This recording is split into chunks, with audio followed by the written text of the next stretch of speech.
Salut, c'est Erkil pour PokerStrategy.com. Voici la première partie de ma nouvelle série qui s'intitule S'adapter au nombre de joueurs en sit and go full ring. Dans cette première vidéo, nous allons voir les sit and go en 1 euro lorsque nous sommes encore 7 à 9 joueurs à table. Avant de rentrer dans le vif du sujet, je vais prendre quelques minutes pour vous présenter cette série. Elle va être d'une durée de 15 à 20 vidéos qui vont être sous un nouveau format, un format plus court pour faciliter la lecture des vidéos qui durera seulement 15 minutes. N'hésitez pas à laisser des commentaires sur ce nouveau format, nous dire si vous trouvez ça mieux, si vous trouvez ça moins bien, si vous préférez un mélange entre les deux. C'est vraiment très intéressant pour nous d'avoir vos feedbacks. Ce nouveau format a pour intérêt d'éviter de vous surcharger de nouvelles informations et d'aller directement à l'essentiel. N'hésitez pas à mettre régulièrement la vidéo en pause pour avoir le temps d'absorber les nouvelles informations. Je vais donc faire cette série à plusieurs buy-in et avec donc 5 étapes à chaque buy-in. Tout d'abord, la première étape sera lorsqu'il y a 9 à 7 joueurs à table, donc le début du sit and go. Puis lorsqu'il y a 5 à 6 joueurs, donc lorsque nous atteignons le short ended et que nous approchons de l'ITM, nous approchons de la bulle. À 4 joueurs, donc lorsque nous sommes à la fameuse bulle, le point clé du sit and go. Ensuite, lorsque nous sommes ITM, que nous avons passé la première étape crucial et qu'il est maintenant important de commencer à prendre des jetons. Et enfin le heads up où nous verrons des vidéos un peu différentes de celles que j'ai faites pour la série des sit and go heads up, vu que ça sera du heads up de fin de sit and go avec des blinds bien plus élevés que lorsque l'on joue du sit and go heads up. Enfin, je vais faire tout ceci à différents buy-in. Tout d'abord en 1 euro et moins. Je vais décrire ici un jeu très standard, celui que vous trouvez dans les articles basiques. J'invite tous les joueurs de sit and go qui n'ont pas encore énormément d'expérience à regarder cette vidéo qui va rappeler toutes ces bases. Les joueurs plus chevronnés qui maîtrisent déjà ces concepts peuvent directement passer à la suite allant aux 3 à 5 euros. Mais si vous ne maîtrisez pas parfaitement ça, je vous invite vraiment à regarder ces vidéos, c'est très important.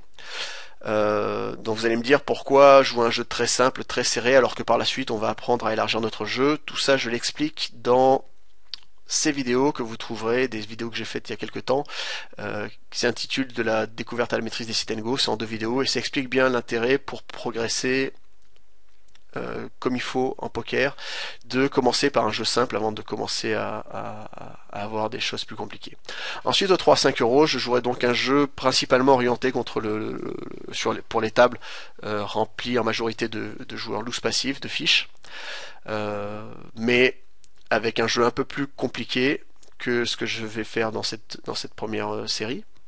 Ensuite, j'attaquerai les 10 euros avec un jeu adapté à l'affrontement entre réguliers, et suivant l'intérêt que vous portez à la série, je ferai du 20 euros et plus où je donnerai encore plus de concepts pour les Reg Wars. Voilà pour cette série.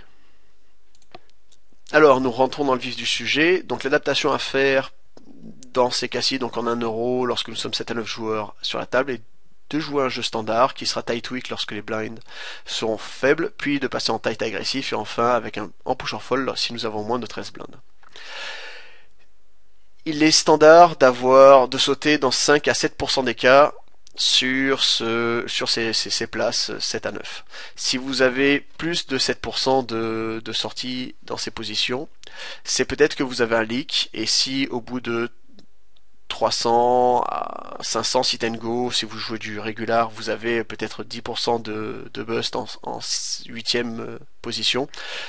C'est peut-être qu'il faut chercher un problème à résoudre. Alors, voyons maintenant les cas concrets avec une session review. Donc, valet 4, comme vous avez pu le lire dans les articles, ça a beau être assorti, c'est clairement un fold.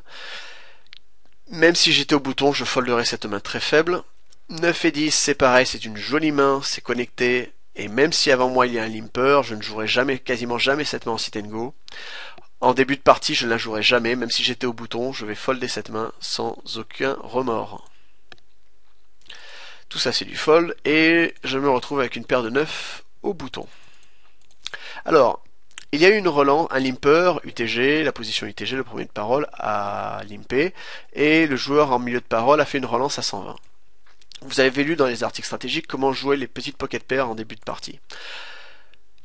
Vous avez vu que pour ça, enfin les pocket pairs moyennes, paire de 9 est une pocket pair moyenne. Vous avez vu que pour ça, il faut respecter ce que l'on appelle la règle des 1 pour 20, c'est-à-dire à savoir qu'il faut que ce que j'ai à gagner soit moins de 1 vingtième de ce que j'ai à payer, pardon, soit moins de 1 vingtième de ce que j'ai à gagner. Donc dans cet exemple, j'ai 100 à payer, et ce que j'ai à gagner, c'est 1500. Pourquoi? Parce que j'ai 1500 jetons en tout, entre les 20 que j'ai postés et mon stack, et l'adversaire qui a le plus gros tapis a lui aussi 1500 jetons. Si mes deux adversaires avaient 1200 jetons, par exemple, je n'aurais que 1200 jetons à gagner, même si j'avais 1500 jetons. Donc j'ai 100 à payer pour gagner au maximum 1500 jetons. Donc 100 x 20, ça fait 2000. C'est supérieur à 1500. Je ne vais donc pas jouer ma main pour faire ce que l'on appelle du set mining, et je vais folder.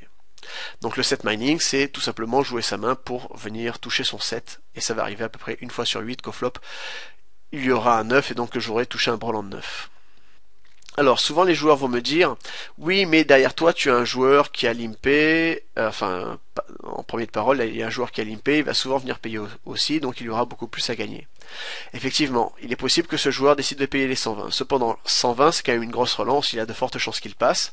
De plus il est aussi probable qu'il décide de relancer plutôt que de venir juste payer, et dans ce cas là je devrais folder ma main sans même avoir vu un flop.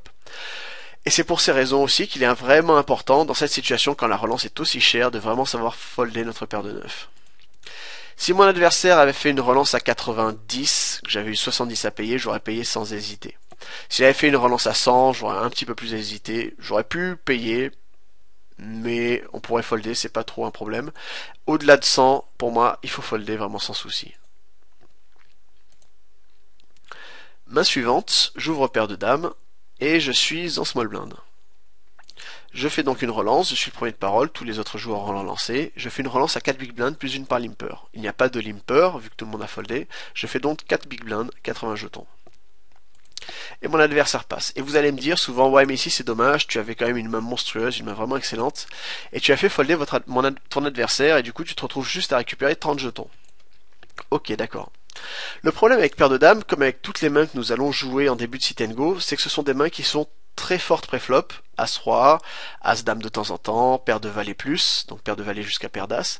Ce sont des mains donc qui sont vraiment très très fortes pré-flop, qui vont écraser les ranges de nos adversaires, qui vont avoir vraiment une très bonne chance de gagner contre les mains que nos adversaires vont jouer.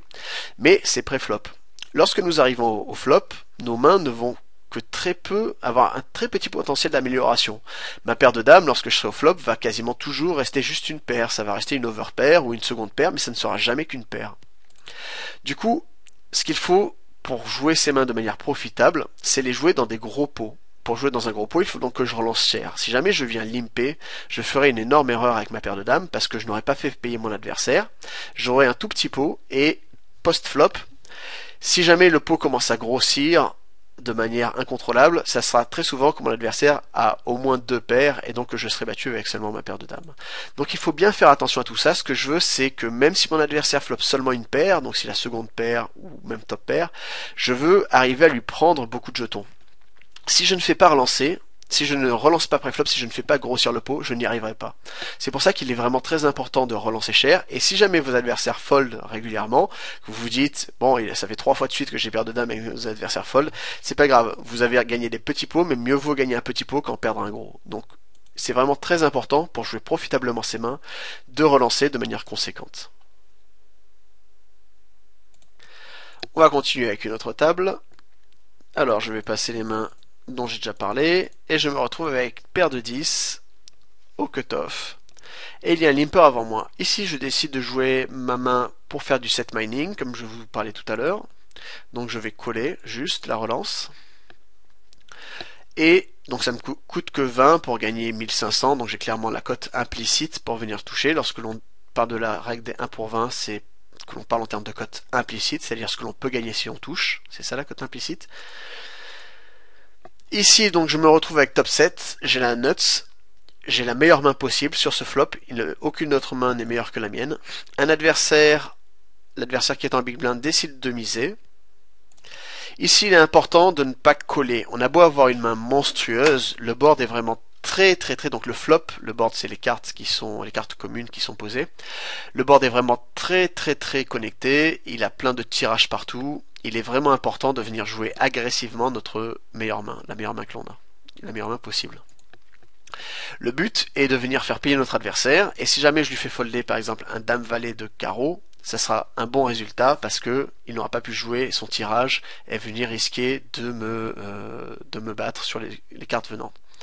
Si jamais il me paye, c'est une bonne chose aussi, parce que dans ce cas-là, j'aurais fait de la value, je lui aurais fait faire une erreur, il aura payé sans avoir la cote. Donc ici, il est vraiment important, vu comme le board est connecté, et vu le nombre de joueurs qui restent encore à parler, lorsque c'est à moi de parler, il reste 3 joueurs derrière moi, il est important de faire ça vraiment très cher. Donc il a envoyé 60, je lui fais 240, il va donc avoir 180 à payer pour venir jouer les autres cartes. Il décide de folder, je récupère le pot, ce qui est aussi une bonne chose. Donc tous ces folds un peu évidents, je ne vous en parle pas. J'ai paire de 5, je suis en début de parole. On peut envisager, je ne sais pas pourquoi je l'ai fait là, mais on peut envisager en début de parole de venir folder nos petites pocket pairs. Il n'y a pas de souci avec ça. Si la table est un peu trop agressive, c'était peut-être ça, c'est conseillé. J'ai roi 10 en small blind, j'ai un limper, je décide de folder, j'aurais eu plusieurs limpers, j'aurais pu compléter avec mon roi 10 et jouer seulement pour double paire. Ici il n'y en avait qu'un seul, j'ai préféré le fold. Valet 2, il n'y a pas de raison de le jouer. Dame valet, je suis au cutoff, je préfère le passer pour le moment. Lorsque j'aurai un peu plus d'expérience, je pourrai envisager de jouer ce type de main, mais pour le moment, ce sont des mains qui vont être assez compliquées de jouer profitablement post-flop. Je vais donc me borner au spot simple pour pouvoir progresser sur ces spots avant d'en chercher des plus compliqués. Ici, j'ai donc eu un free play, j'étais en big blind, les adversaires ont juste limpé, j'ai donc pu voir le flop gratuitement. Le flop vient 9-9-2. J'aurais pu envisager de miser ici, c'est parce que je pense que c'est parce que je multitablais beaucoup que j'ai pas pris le spot, mais sur un spot 9-9-2, nos adversaires auront quasiment jamais touché quoi que ce soit. Je pourrais envisager d'envoyer 45, une mise à 45 ici sur ce flop pour récupérer le pot. Le 10 c'est pas vraiment une bonne carte parce que elle va être souvent dans leur range, et elle ouvre beaucoup de tirages. Si mes adversaires ont dame valet, ils vont me payer, s'ils ont 8 et 7, ils vont me payer, s'ils ont 2 piques, ils vont me payer, donc je vais souvent me faire payer. Donc ici, par contre, je ne vais plus essayer de transformer ma main en bluff. J'aurais pu le faire au flop vraiment parce qu'il est très connecté, parce que le 2 est assez peu dans la range des autres joueurs. Assez peu dans la range, ça veut dire que si on regarde l'ensemble des mains qu'ils vont jouer, il y aura rarement des 2. Et les 9, vu qu'il y en a déjà 2 sur le flop, même si il joue assez souvent avec des 9, vu qu'il y en a déjà 2 de sortie, la probabilité qu'ils en aient un est réduite. Donc voilà pourquoi au flop je pouvais envisager ça. Sur un flop vraiment sec épéré comme ça, je peux envisager d'essayer d'arracher le pot. Mais lorsque ce 10, qui vraiment ouvre plein de tirages, arrive, je vais éviter de tenter un bluff. Ça sera du fold, quoi qu'il se passe, et j'ouvre à ses rois. Il y a un limper avant moi, je suis au blind 30, je décide donc de relancer à 3 big blinds plus une par limper. Je fais donc 4 big blinds.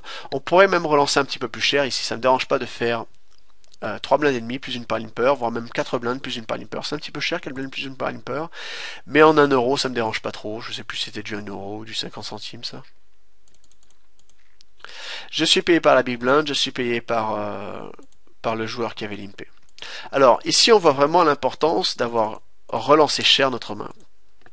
Imaginons que j'avais relancé qu'à 70 et que tout le monde me paye, le pot aurait fait 210 seulement. Et donc, avec seulement une main qui va jouer pour une top pair, j'aurais dû faire encore beaucoup de mises avant d'arriver à jouer pour les stacks. Par contre ici, le pot fait déjà 375. Du coup, si je vais toucher mon roi ou mon as, toutes les mises que je vais faire maintenant vont être beaucoup plus grosses. Si le pot faisait 210, je devrais faire des mises à 200 ou à 180. Sinon, je ferais folder tout le temps mes adversaires, je ne me ferais payer que par mieux qu'une paire. Par contre, ici, si je veux miser, je peux envoyer des mises à 300, 290, 300, et mes adversaires qui ont une paire vont quand même me payer parce que, comparé à la taille du pot, ça sera des mises standards. Donc du coup, s'ils me payent une fois que j'ai fait une mise à 300, le pot fait 1000, et ensuite, vu qu'il nous reste 1000 dans les stacks, je peux envoyer mon tapis sur la turn. Ce que je ne pourrais pas faire si le pot faisait que 200. Je suis donc le dernier de parole, mes deux adversaires check, et le board est vraiment très mauvais, 9, 10, 2, c'est vraiment un board qu'ils vont pouvoir avoir souvent touché. J'ai encore 2 overcards pour m'améliorer, mais je suis souvent battu, j'ai assez peu de fold equity, je décide donc de checker. La turn est plutôt une très bonne carte, c'est un 10 qui double, ça réduit la probabilité que mes adversaires aient un 10. Mes deux adversaires check. Encore une fois, malgré le 10 qui double, ils peuvent encore avoir un 10 et ne pas miser, ils peuvent avoir un 9 et ne pas avoir misé flop, ne pas miser turn, ils peuvent avoir une petite pocket pair, paire de 3, jusqu'à paire de valet même, ils peuvent avoir, et décider de ne toujours pas miser, enfin même paire de 2, ils pourraient ne pas avoir misé. Et avec mon as, je sais que de toute manière, une paire de 3, je la ferai pas passer ici. Si mon adversaire a une paire de 3, il va me payer.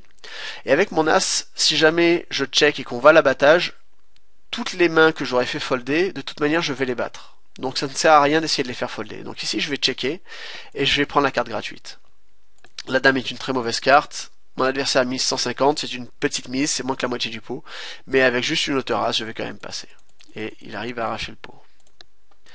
Voilà pour cette première vidéo. On a vu un petit peu tous les concepts vraiment importants à savoir en début de Sit and Go.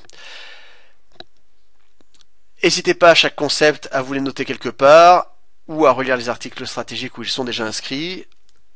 Soyez persuadés que c'est la manière la plus profitable pour vous de jouer, à savoir que ça vous permettra, d'être gagnant à ses limites de manière assez facile, disons assez facile sur le long terme. Après, si vous êtes perdant sur 50 Sit and Go, c'est dû à la variance, ça, il n'y a pas de souci, on peut être perdant sur une cinquantaine de parties, perdre 5-6 euros, et ça, on n'y peut rien, c'est le poker qui marche comme ça. Mais sur le long terme, vous serez gagnant. Et deuxièmement, c'est la meilleure manière pour vous de progresser, d'améliorer votre jeu. Voilà, j'espère que cette vidéo vous aura plu. N'hésitez pas comme d'habitude à laisser des commentaires, surtout sur ce nouveau format un peu plus court. On se retrouve bientôt pour donc la suite où on sera 6 à 5 joueurs en 1 euro. C'était Arkil pour pokerstrategie.com, je vous remercie de votre attention, à bientôt, ciao ciao.